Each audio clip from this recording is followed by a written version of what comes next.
मेरे प्रिय छात्र एवं छात्राओं, आज मैं आपके लिए संस्कृत खंड से सामान्य एवं साहित्यिक हिंदी कक्षा 12 जातक कथा नामक पाठ की व्याख्या करने जा रही हूँ। इसमें नंबर 1 उलूक जातकम, उल्लू पक्षी की कथा है। अतीत प्रथम कल्पे जनः एकम अभिरूपम सौभाग्य प्राप्तम सर्व आकार परिपूर्णम पुरुषम राजानम अकुर्वन्। अतीत काल में बीते हुए समय में प्रथम कल्प में मनुष्यों में एकम अभिरूपम, एक ही स्वरूप वाले, अपने ही स्वरूप वाले, सौभाग्य प्राप्तम, सौभाग्यशाली, सर्व आकार परिपूर्णम, सब प्रकार के आकार से परिपूर्ण, यानी हर प्रकार से स्वस्थ और सुंदर और श्रेष्ठ, पुरुषम राजानम अकुर्वन्, पुरुष को राजा नियुक्त किया। चतुष्पदा अपि सन्निपत्त, और 4 पैर वाले यानी पशुओं ने भी सन्निपत्त एकत्रित होकर एकम सिंहम राजानम अकुर्वन्, एक शेर को अपना राजा नियुक्त कर लिया। ततः शकुनिगणः हिमवत प्रदेशे एकस्मिन् पाषाणे सन्निपत्य, तब शकुनिगण पक्षियों ने भी हिमवत प्रदेश, हिमालय प्रदेश पर, एकस्मिन् पाषाणे, एक विशाल पर्वत पर, सन्निपत्य एकत्रित होकर, मनुष्येषु राजा प्रजायते, मनुष्यों में भी राजा है, तथा चतुष्पदेषु च, और पशुओं में भी। अस्माकं पुरन अंतरे राजा नास्ति, हमारे मध्य में ही कोई राजा नहीं है। अराजको वासो नाम न वर्तते, राजा के बिना वास उचित नहीं है, अराजकता है। एको राजस्थाने स्थापयितव्य इति उक्तवन्तः, अतः एक हमारे मध्य में भी राजा स्थापित करना, ऐसा उन्होंने कहा। हमारे मध्य में भी एक राजा होना चाहिए, ऐसा कहा।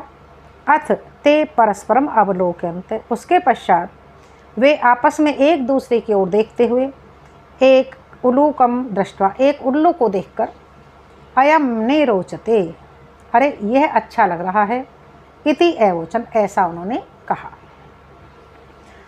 अथैक शकुनि सर्वेषां मध्यात् आशय ग्रहणार्थ त्रिकृत्वः अश्राव्यत्, अतः उनमें से एक एक पक्षी सभी पक्षियों के मध्य में आशय ग्रहण कराने के लिए त्रिकृत ऐसा 3 बार उसने सुनाया, 3 बार उसने कहा। तत एक काके उत्थाय तिष्ठ तावत्, तब एक कौवा उठकर, तब ठहरो ठहरो ठहरो, अस्य एतस्मिन् राज्य अभिषेक काले, अरे इसका इस राज्य अभिषेक के समय पर, एवं रूपम मुखम, इसके मुख का ऐसा स्वरूप है, तद क्रुद्धस्य च कीदृशं भवति, जब ये क्रोधित होगा तो कैसा होगा। अनेन ही क्रुद्धेन अवलोकिता,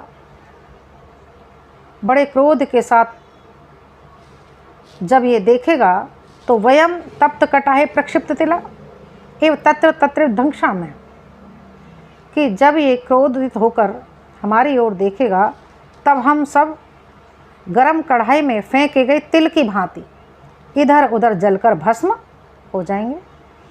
ईदृशो राजा मह्यम न रोचते, ऐसा राजा मुझे अच्छा नहीं लगता। इत्याह, ऐसा उसने कहा।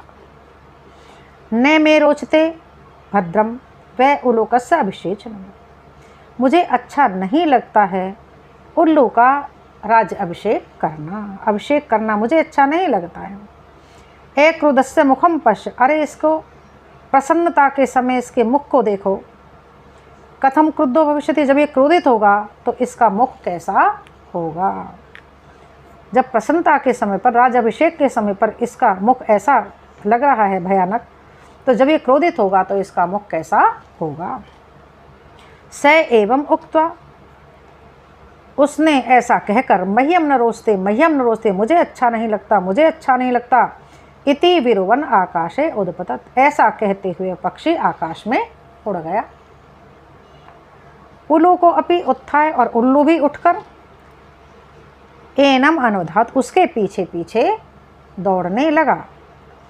तत् आरभ्य तौ अन्य अन्य वैरिणौ जातो, तब से लेकर, तब आरंभ से लेकर ये तौ एक दूसरे के, अन्य अन्य वैरिणौ जातो, एक दूसरे के ये वैरी हो गए, शत्रु बन गए।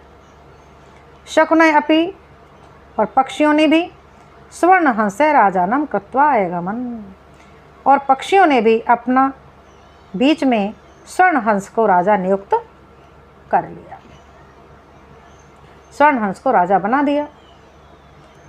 नृत्य जातकम, अब है ये नृत्य करने वाले पक्षी की कथा, अर्थात मोर। अतीते प्रथम कल्पे चतुष्पदा सिंहम राजानम अकुर्वन्, अतीत प्रथम कल्प में बीते हुए समय में चतुष्पदा सिंहम राजानम अकुर्वन्, 4 पद वाले यानी पशुओं ने सिंह को अपना राजा बना लिया। मत्स्य आनंद मत्स्यम, शकुनय स्वर्णहंसम, और मछलियों ने आनंद मछली को और पक्षियों ने स्वर्णहंस को राजा, स्वर्णहंस को राजा बना लिया। तस्य पुनः स्वर्ण राजहंसस्य दुहिता, फिर उसकी स्वर्ण राजहंस की दुहिता मने पुत्री, हंस पोतिका अतीव रूपवती आसीत, हंस पोतिका अत्यधिक रूपवान थी, अत्यधिक सुंदर थी।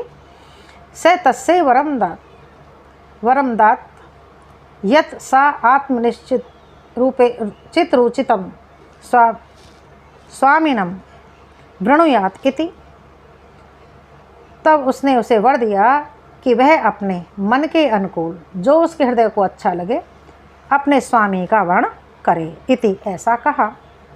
हंसराज ने तस्यै वरम दत्वा, अपनी पुत्री को वर देकर, हिमवती हिमालय पर्वत पर, शकुनी संगे सन्न अपतत,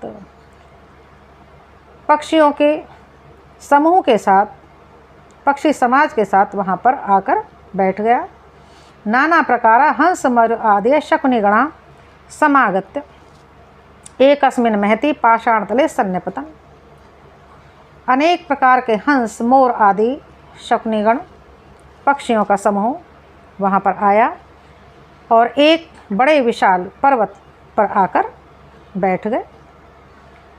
हंसराज ने आत्मने चित्त रुचितम स्वामिकम आगत्य वृणुयात्, हंसराज ने अपनी पुत्री को कि वह अपने मन के अनुकूल अपने स्वामी का वर्ण करे और आए, इति ऐसा दुहितरम आदिदेश, अपनी पुत्री को उसने आदेश दिया। सा शकुनि संगे अवलोकयन्ती, वह उसकी पुत्री शकुनि संगे पक्षियों के समूह में अवलोकयन्ती, दृष्टिपात करती हुई, देखती है। और मणिवर्ण ग्रीवम चित्र प्रेक्षणम, मणिवर्ण की गर्दन वाले ग्रीवा वाले चित्र प्रेक्षणम, जिसकी पूंछ चित्रित थी, मयूरम दृष्टवा, मोर को देखकर, अथ में अयम में स्वामी को भवति, यही मेरा स्वामी हो, इति अभाषत, ऐसा उसने कहा।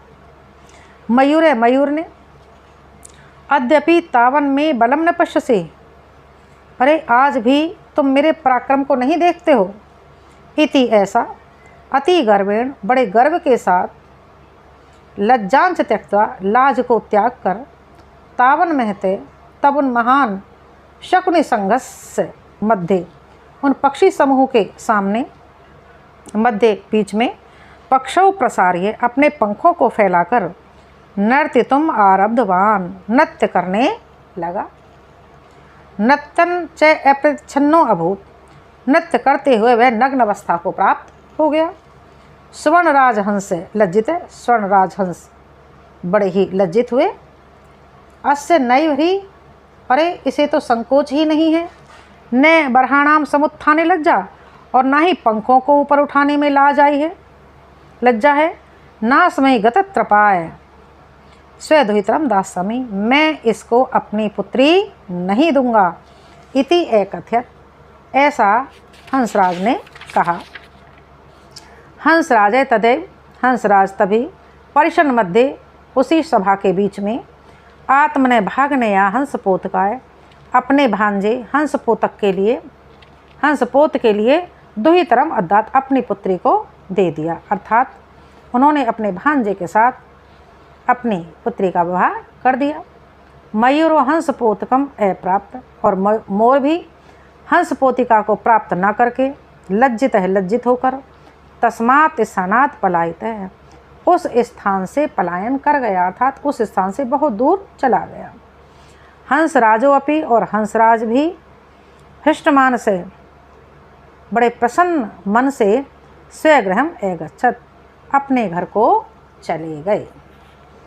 आज मैंने आपको जातक कथा पाठ की व्याख्या की है, और अब आगे हम अन्य दूसरे पाठ की व्याख्या करेंगे। तब तक आप इसका अध्ययन करें।